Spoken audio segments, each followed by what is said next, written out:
Salut à tous, j'espère que vous allez bien. On se retrouve ce soir pour la vidéo pronostic de la Coupe d'Europe, car cette semaine, c'est la reprise les gars de la Ligue des Champions et de l'Europa League. Donc déjà, on va surtout se concentrer sur les 4 matchs de Ligue des Champions, ces 4 premiers huitièmes de finale. Et en fin de vidéo, je vous donnerai aussi mes pronos très rapidement de l'Europa League. Aussi, c'est les 16e de finale. Allez, voilà, en Europa League. Donc on perd pas de temps, on commence avec les affiches dans l'ordre. Donc on commence avec les matchs demain soir. Donc comme d'habitude les gars, c'est mes pronostics. Peut-être vous n'êtes pas du tout du même avis que moi, bien sûr ça se peut. Donc pour moi voilà, je vais vous donner qui va gagner les matchs demain. Voilà, c'est pas qui va passer en quart de finale, pour moi qui va remporter les rencontres de cette semaine. On commence tout d'abord avec le RB Leipzig et l'équipe de Liverpool, l'équipe anglaise. Donc déjà on peut voir les absents, parce que voilà, les joueurs absents c'est toujours très important. Donc côté Leipzig, il manque en gros joueurs comme Forsberg, vraiment qui va manquer bien sûr dans cette équipe du RB. Et côté Liverpool, c'est là vraiment où l'équipe de Liverpool a vraiment de gros soucis. C'est avec tous ces absents. Je pense à Fabinho, à Joe Gomez, à Virgil van Dijk en défense. On sait que cette équipe de Liverpool, c'est une équipe qui prend beaucoup de buts ces derniers temps. Regardez déjà l'état de forme des équipes. Donc l'équipe de Leipzig, les 4 derniers matchs, c'est 4 victoires. Il reste sur 4 victoires cette équipe allemande avec des beaux succès, comme 3-0 contre Schalke, 4-0 contre Bochum. Bon, c'était de la Coupe d'Allemagne.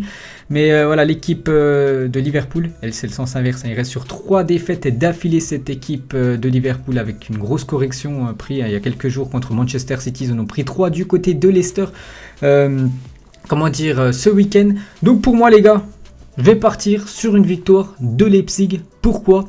Donc déjà l'équipe allemande, ça ajoute ça produit vraiment du très beau jeu. Bon, c'est le championnat allemand. Je pense qu'il y en a très peu quand même qui regardent le championnat d'Allemagne.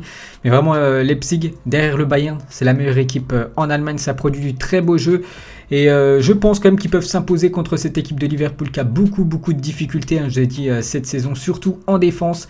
Et Leipzig, vu que ça produit du beau jeu, la défense de Liverpool, avec un gardien aussi qui n'est pas du tout dedans actuellement, Alisson Becker, là il reste sur des très mauvaises performances, il n'est pas du tout en plein de confiance. Donc je pense, pour ce match demain les gars, c'est le RB Leipzig qui va s'imposer contre l'équipe de Liverpool. Je pense qu'il y en a beaucoup quand même qui vont dire l'équipe des Reds vainqueur en Allemagne. Non, moi je pars les gars sur l'équipe l'équipe du RB Leipzig. Après je vous dis pas que Leipzig va se qualifier. Je vous dis que demain je les vois vainqueurs. Je sais pas, je pourrais dire un score exact. Bon, c'est compliqué un score exact. Je vais dire un 2-1 pour le RB Leipzig demain. On passe maintenant à une très belle affiche. Donc il y a 2 matchs. Moi demain je vais regarder bien sûr celui-là, le FC Barcelone contre le Paris Saint-Germain. Donc on commence déjà avec les blessés, parce que là il y en a quand même beaucoup de part et autre. Donc côté FC Barcelone, Araujo, normalement il devrait être forfait demain. Il voulait jouer avec des antidouleurs, mais voilà, normalement il sera pas là demain. Braithwaite, normalement il est pas là. Coutinho, Fati, Sergi Roberto et Gérard Piqué, là il est mis dans la catégorie absent, c'est pas, parce qu'il était là ce matin à l'entraînement. Gérard Piqué, peut-être un coup de bluff, des Blaugrana. On verra les gars, on verra s'il sera là ou non. Et côté Paris Saint-Germain, donc il manque quand même du très lourd au PSG surtout. Déjà Juan Bernat, parce que pour moi c'est vraiment un joueur qui peut jouer à la Ligue des Champions, vraiment un très bon joueur qui a été nombreux de fois décisif ces dernières années avec le PSG. C'est comme un gros manque sur le côté gauche, le défenseur gauche espagnol, et surtout 2 joueurs. Donc Angel Di Maria et bien sûr le meilleur joueur du Paris Saint-Germain, Neymar. Il va manquer énormément. Donc on va regarder rapidement les derniers matchs des 2 équipes.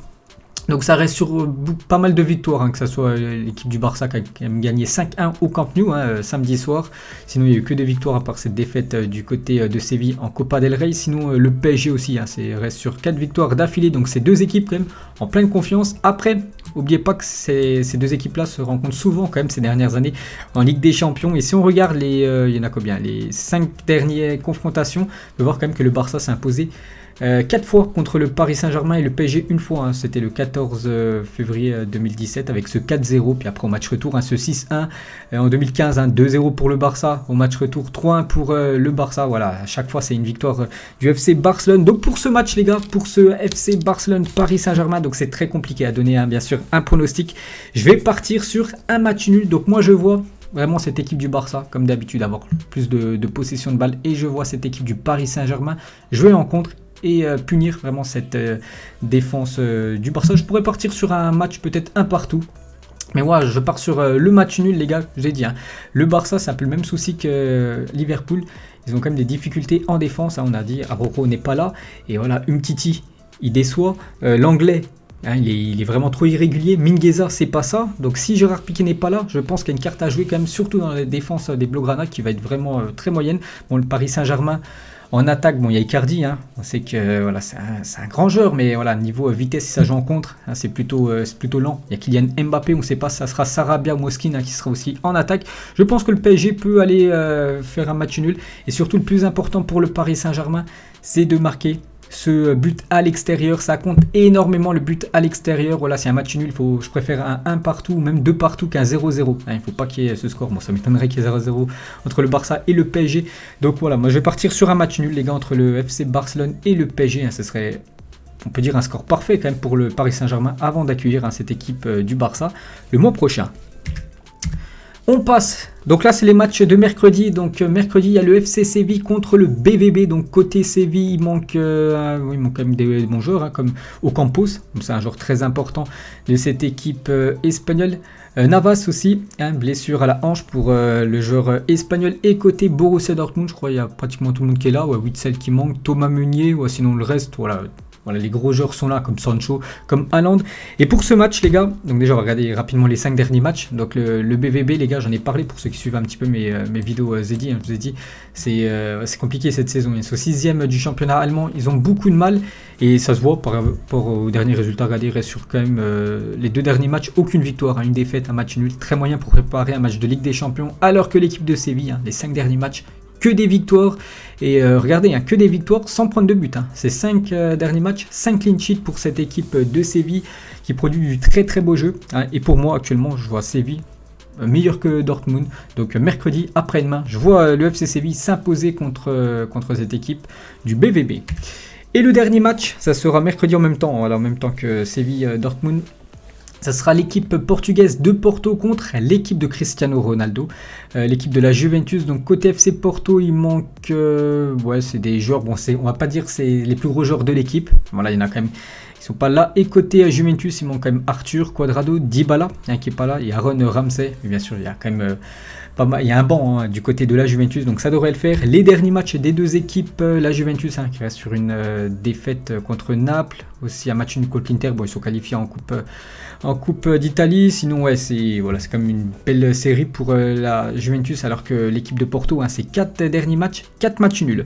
Donc pour ce match, les gars, pour ce retour de Cristiano Ronaldo du côté de Porto, bon, Porto, c'est une équipe que je regarde très très peu, hein, le championnat portugais, je vous cache pas, je le regarde très très peu, mais je vais partir sur la victoire de la Juventus, hein. Je vois la Juventus s'imposer du côté du FC Porto, tout simplement. Donc ils auraient pris vraiment une sacré ticket, hein, pour se qualifier en quart de finale. Voilà, tu les vois déjà vainqueurs lors du match, surtout à l'extérieur. Elle serait très bien partie, je sais pas, je dirais un 2-0, les gars, pour la Juventus du côté de Porto.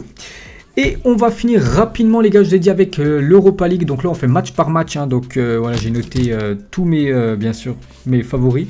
Donc Braga contre l'AS Roma, j'ai mis l'AS Roma vainqueur. Donc il y aura Kiev contre Bruges, j'ai mis Kiev à domicile. L'Étoile Rouge de Belgrade contre l'AC Milan, je pars sur l'AC Milan, même si Belgrade à domicile, hein, c'est toujours compliqué d'aller chercher les points là-bas. Mais vu que le match est à huis clos, donc peut-être l'AC Milan pourra s'en sortir. Et donc je vois l'équipe italienne, il y aura Krasnodar contre Zagreb, j'ai mis match nul. Olympiakos contre le PSV, Olympiakos à domicile. Là, très beau match, hein. Real Sociedad contre Manchester United, je pars sur le match nul. Slavia Prague contre Leicester. Wolfsberger, je connais pas du tout, hein, contre Tottenham, je pars, on va dire quand même sur l'équipe de José Mourinho. Young Boys de Berg contre le Bayer Leverkusen, j'ai mis le match nul, hein, même si Bayer Leverkusen c'est très bon. Les Young Boys de Berg, les gars, à domicile, ça peut le faire, et donc je pense, hein, que ça peut finir en match nul. Antwerp contre Rangers, j'ai mis Rangers. Je vois la victoire de Arsenal du côté du Benfica, même si ce match est délocalisé, hein, que ce soit le match aller et le match retour. Voilà, ça se joue ni au Portugal ni en Angleterre, hein, voilà ces 2 matchs. Donc je pars sur Arsenal. Grenade contre Naples, j'ai mis Naples à l'extérieur. Lille, Ajax, je vais mettre le match nul. C'est quand même 2 équipes actuellement en tête de leur championnat, hein, championnat français, le championnat néerlandais, donc c'est quand même une grosse affiche. Je pars sur le nul. Tel Aviv contre le Shakhtar, j'ai mis le Shakhtar à l'extérieur. Molde contre Hoffenheim, j'ai mis match nul. Et pour terminer, Salzbourg contre Villarreal, je pars sur l'équipe autrichienne de Salzbourg, vainqueur à domicile. Donc voilà, les gars, donc on a fait le tour, hein, Mes pronos, hein, bien sûr, bon, il y en a beaucoup, je vais me tromper, il y en a bien sûr que j'aurai bon, surtout, hein, c'est la Ligue des Champions. Alors, on espère vraiment, voilà, supporters du PSG, j'espère surtout qu'ils vont passer, bien sûr, cette équipe du PSG, enfin surtout faire un gros match, hein, vraiment pas sombrer, parce que c'est vrai qu'il y a un match retour, mais faire très attention au match aller. Donc n'hésitez pas à mettre en commentaire, vous les gars, surtout les pronos, voilà, des 4 matchs de LDC, voilà, vous mettez tout ça en commentaire si vous voulez. Et nous on se retrouve bien sûr demain avec beaucoup d'infos sur ces matchs de Coupe d'Europe. Ciao à tous.